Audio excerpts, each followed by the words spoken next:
stage. So thank you for being here. Thank you for being here on my, yes, 60th birthday today, right now. And so in thinking about this, I'm first of all, I'm just kind of flabbergasted that I made it this long.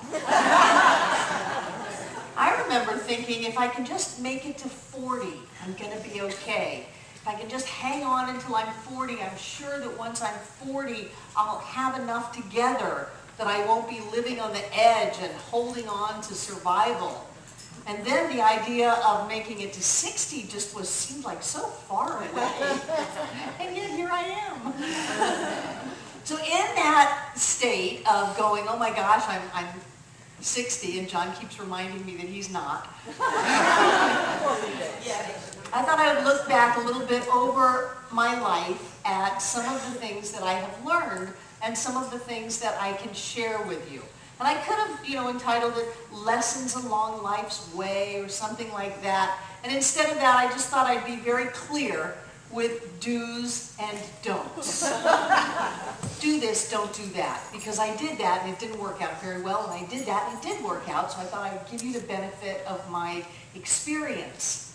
And I don't know how you came in. I figure we come in on a vibrational wave, on a light wave for an intention in our lives. And I know that those people who are very involved in astrology say that the second of your birth holds all of the keys of your life, not in a predetermined way, but in these are your qualities and these are your directions. And so if this is your direction, you can see that some things might come up in your life and you might want to pay attention to that. And yet these are your strengths, so you want to use that in your life. So I figure we came in on this wave, and I know that I came in on a wave where I didn't fit. I didn't fit.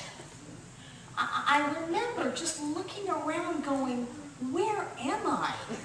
What strange planet have I landed in?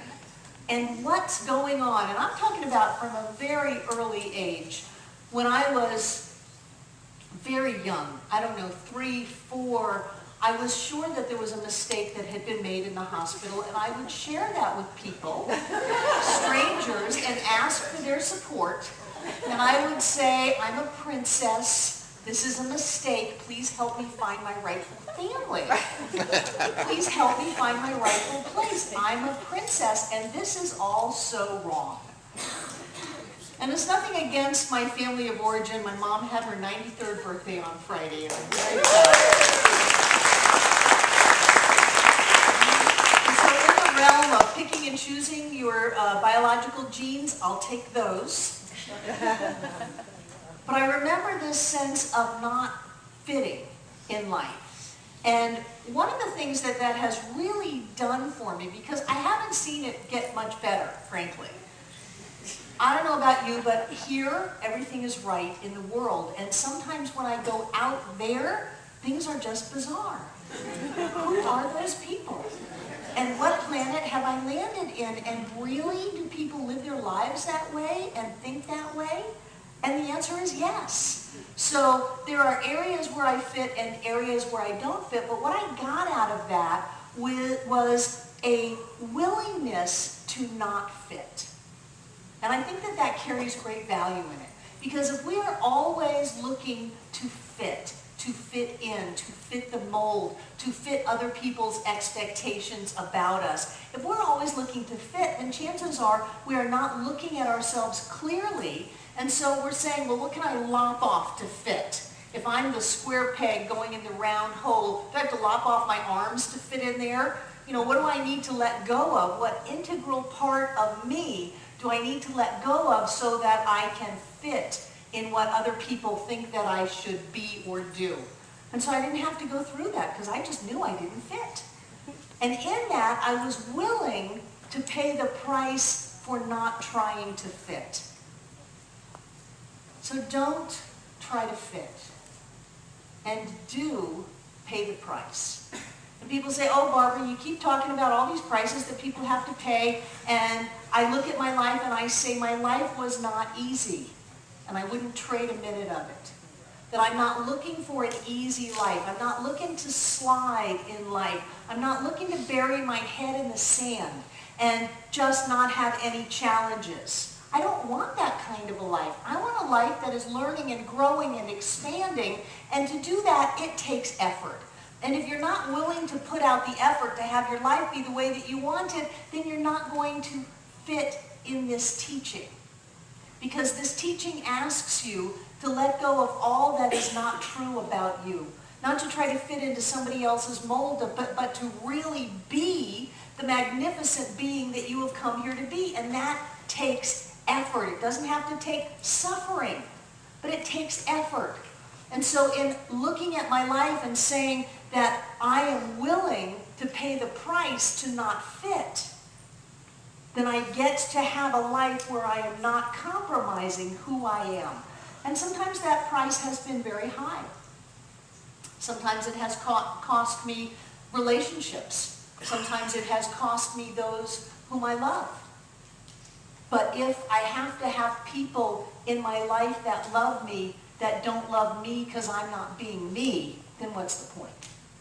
If I turn myself into someone that I'm not so that someone can love me, so that you, this fictional person, husband, this fictional person, that you will love me if I'm the way that you want me to be, so that I'll fit into your idea of who I should be, and I'll change myself and I'll lop off integral parts of me so that you will love me, and then you love that me. That's not me.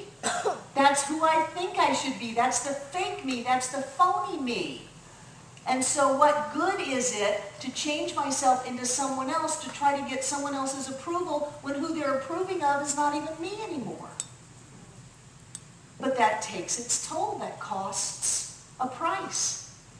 And so I think it's important for us to be willing to pay the price of not being mediocre, of not being depressed, of not being small. I think it's very important that we are willing to pay the price. I remember once when I was not fitting in the Sunday school class that I was in, which was not uncommon. But I had a teacher who went off on this Bible story about how one of the 12 tribes of Israel was cursed, and that they were cursed with dark skin. And so he extrapolated that to espouse to all of these little white children in his Sunday school class that that was why the black race was cursed. And I remember something took me over, and I stood up out of my seat and walked up to this man who was a lot taller than I was, and just went toe-to-toe with him and challenged him. And I have no idea what I said. I was, 9, 10 years old? But I took him on, and I shared with him my views about how he was completely wrong.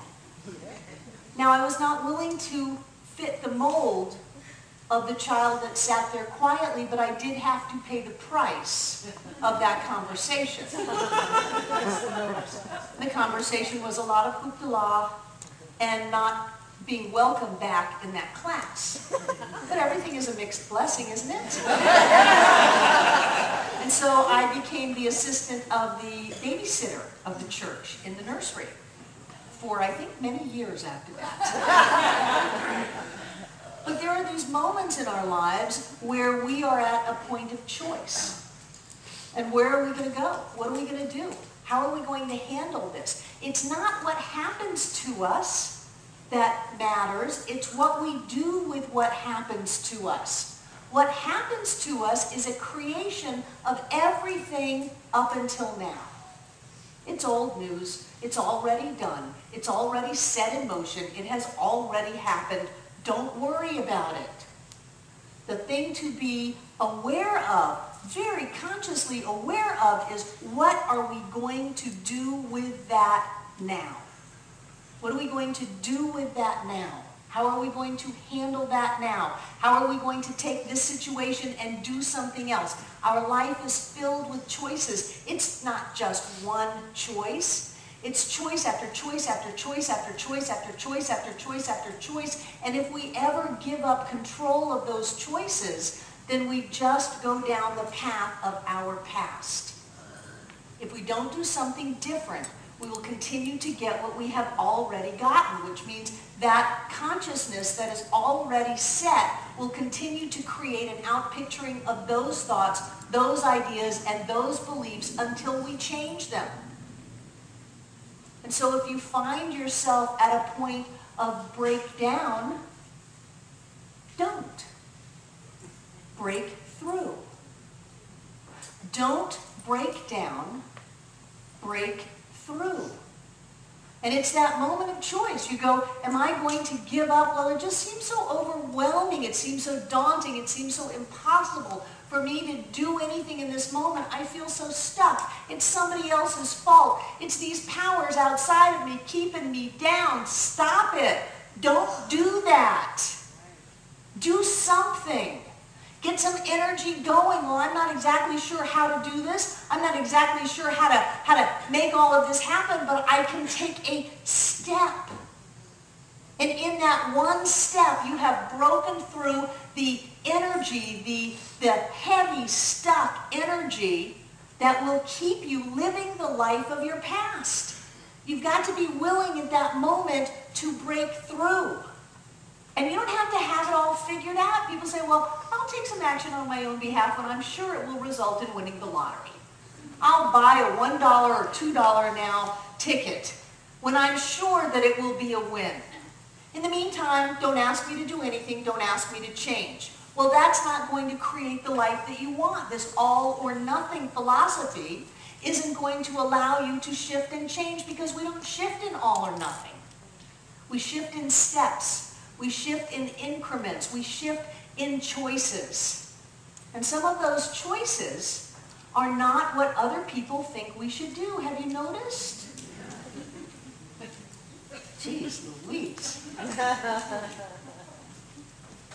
I remember when I was 14 and I found drugs and alcohol. Yes. At 14, that was amazing. It was everything I had ever wanted in life. All of a sudden, I was right. I was solid. I fit in this world. I belonged.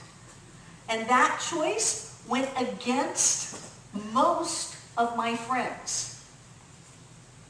And then for the next 25 years, I created new friends and new support systems.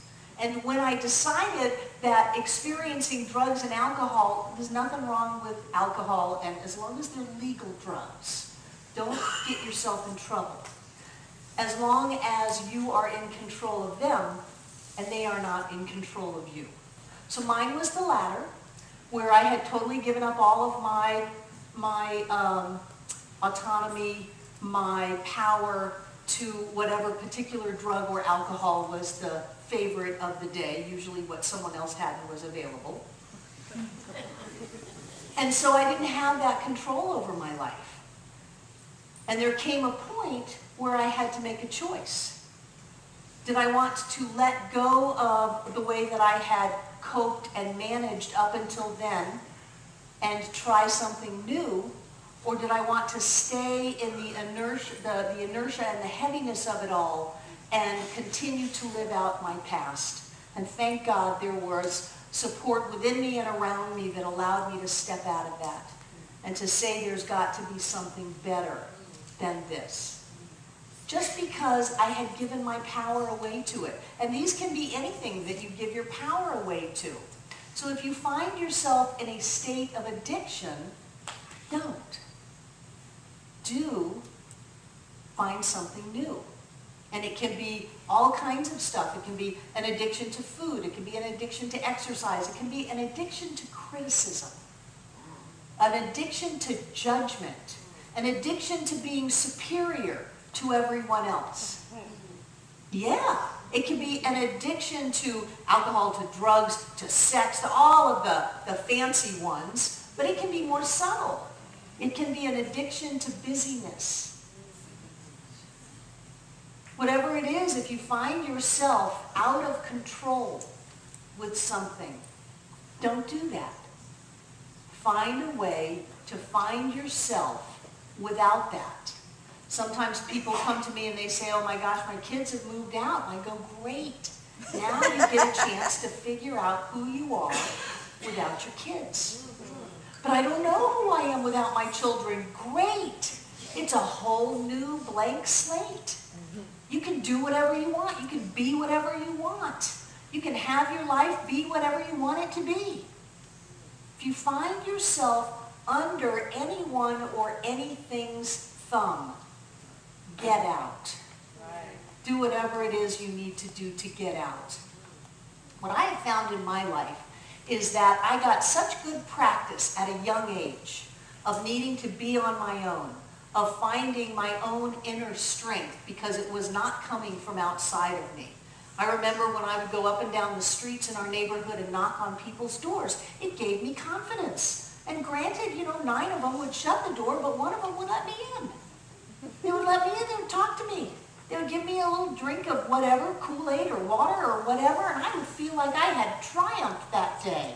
And so what that did is that taught me that no matter what it looked like on the outside, I could create change if I was willing to go out of my comfort zone and reach out into the unknown. If you ever feel stuck, you're not. If you stay in that sense of stuckness, that's on you. Oh, but they did it to me. No, they didn't. It's on you. It's your choice to stay stuck, or it's your choice to move out. I have some great phrases I came up with. When you want to step down, step up. When you want to give up, get up. When you think you're breaking down, break through. When you want to hold back, move out. When you want to constrict, expand. And when you want to give up, hold on. These are the choices that will allow you to live your life in a different way. And I got to tell you, I am the poster child for Science of Mind. I walked into a Science of Mind center 36 years ago. My child was 3 years old. I had no money, no place to live, no job, no car, no nothing. Everything that I had taken with me, I had managed to get rid of. And so I walked into a Science of Mind center and had no prospects, no future, nothing. And they told me that if I changed my thinking and changed the way I saw myself, I could change my life. And so I held on to that instead of giving up.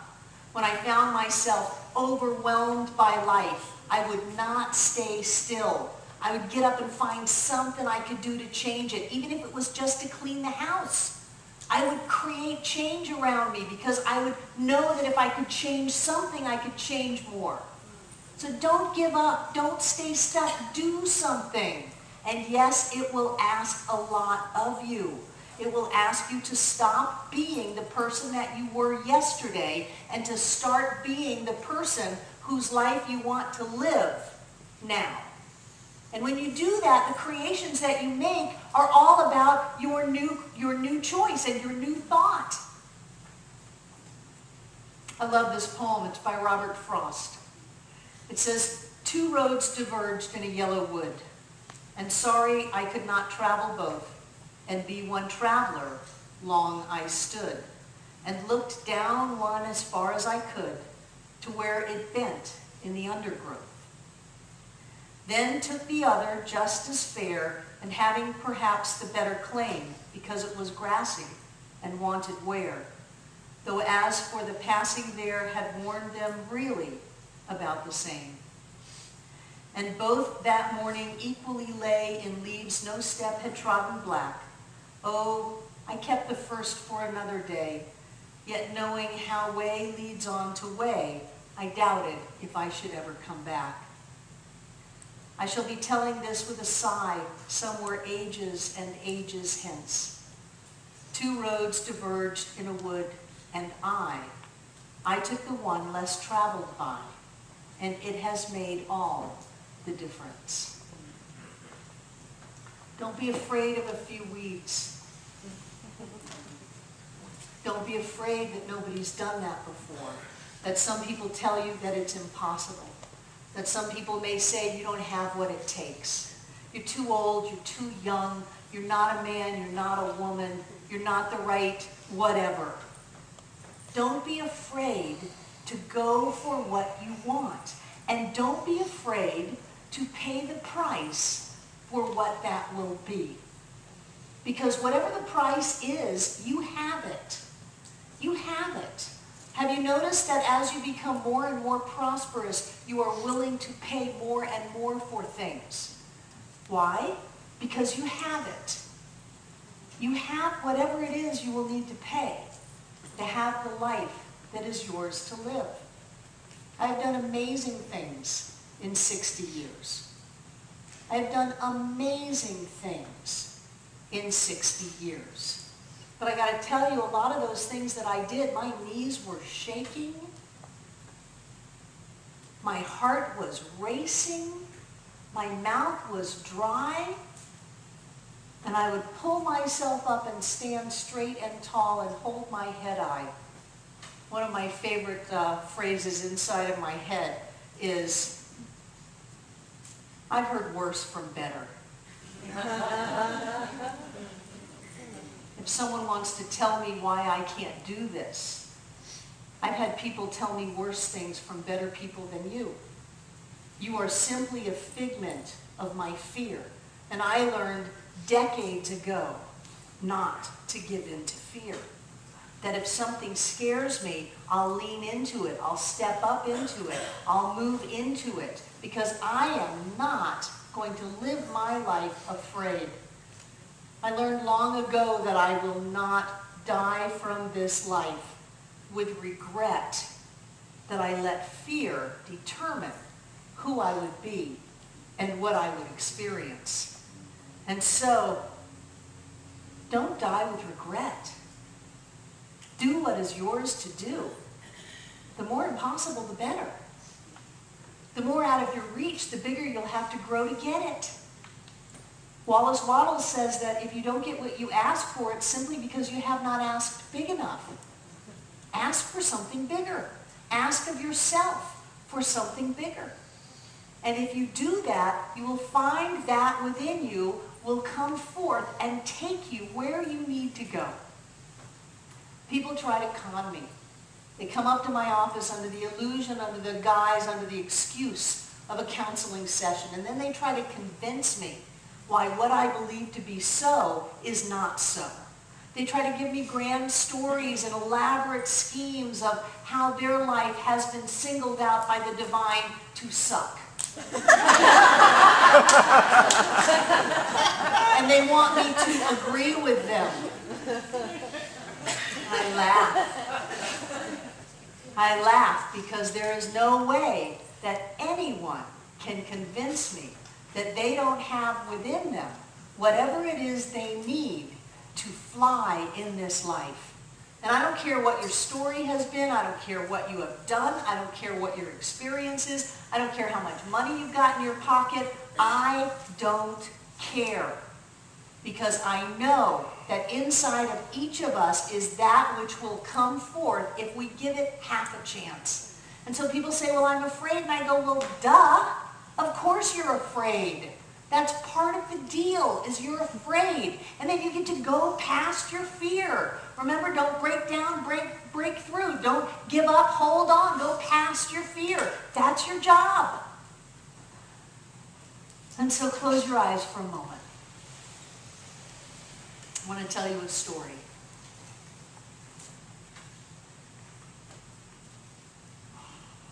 She said, come to the edge. They said, no, we mustn't. She said, come to the edge. They said, no, we're afraid. She said, come to the edge. They said, no, we can't. She said, come to the edge.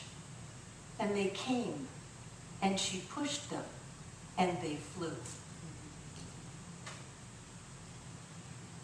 That is the story of our lives. And so I invite you today to come to the edge. And so it is.